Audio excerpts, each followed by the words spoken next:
Hello everyone, dear viewers, I'm Ayhan. Today I have a photocell door of the Cuppon brand with me, but it is a model with a locked position switch. Let's look at the details together now. Yes, we have a small demo product here. I will show you what is on this product now. Here our front cover is not attached right now. Normally this side is the inside. We have an on-off switch here. We give electricity to our product from there. Right next to it we have an encoder motor. This motor actually provides the opening and closing movements of the door. We have a microprocessor controller here. We have a manual control panel. Most of our work will be here soon, installation, etc. We will do it from here.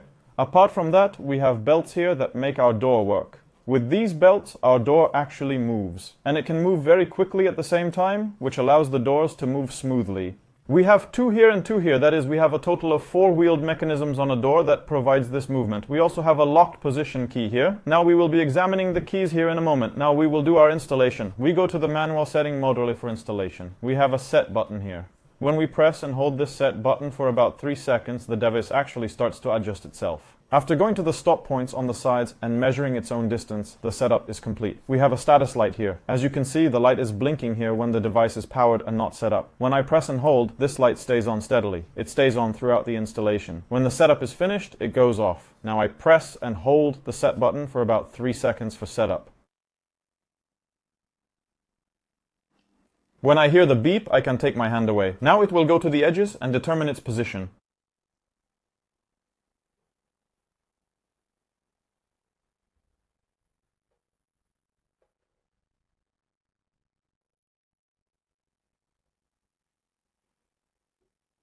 Yes, our light went out. There were 2 beeps. That means it's finished. As you can see, our light is not on now. Now our setting is complete. Now we can use the locked position switch here.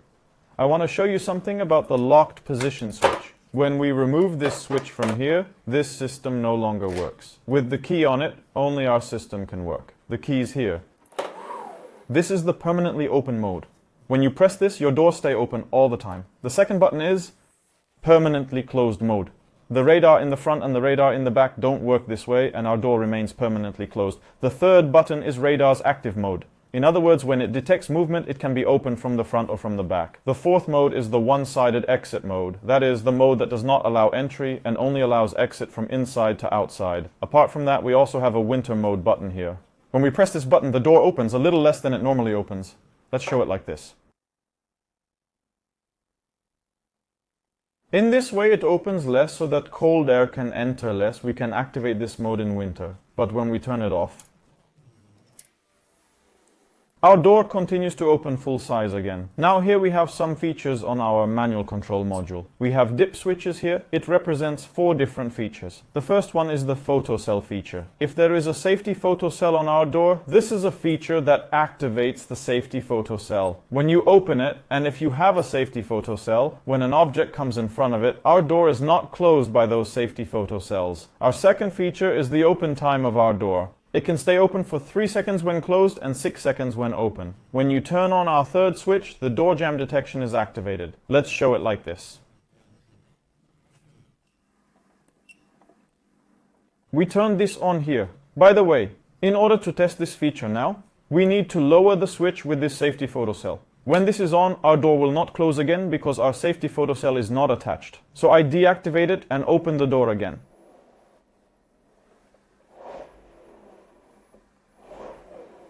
This activates the jam detection. If we get stuck 5 times while this switch is on, the doors leave themselves in the open position and we need to cut the electricity in order to turn it back to its original state. This is such a security part. In other words, if it detects 5 jams, this switch keeps the door open. Finally, we have the 4th switch here. When we open the 4th switch, normally the door can be opened manually, but when the 4th switch is on, the door cannot be opened manually. When we apply a force here, our motor above applies a separate force to close the door in the opposite direction. So the 4th switch actually does the same. Of course, if you have an electronic lock accessory, this is not necessary. If you want to learn what an electronic lock is, you can check our video about accessories. Finally, I would like to talk about the settings here. We have 2 buttons here. Open speed and close speed. These are the buttons that can be turned like this. Here you can adjust the opening and closing speed of the door by turning them. Now let's say we did our installation wrong. We need to reset or delete the installation. For this, we cut the power of the device. After the lights go out completely, press and hold the set button here. Turn on the device. After hearing the beep twice, our installation is reset. Let's also talk about this. For example, we can't do the installation again right now because our doors are open. When the door is open, the installation is done in the wrong way. So it's done incorrectly. If you want the door to work in reverse, you have to install with the door open. To do the normal installation, the door has to be closed. In this way, we have also examined our photocell door with a locked position switch. See you in another video. Take care of yourself very well. Goodbye.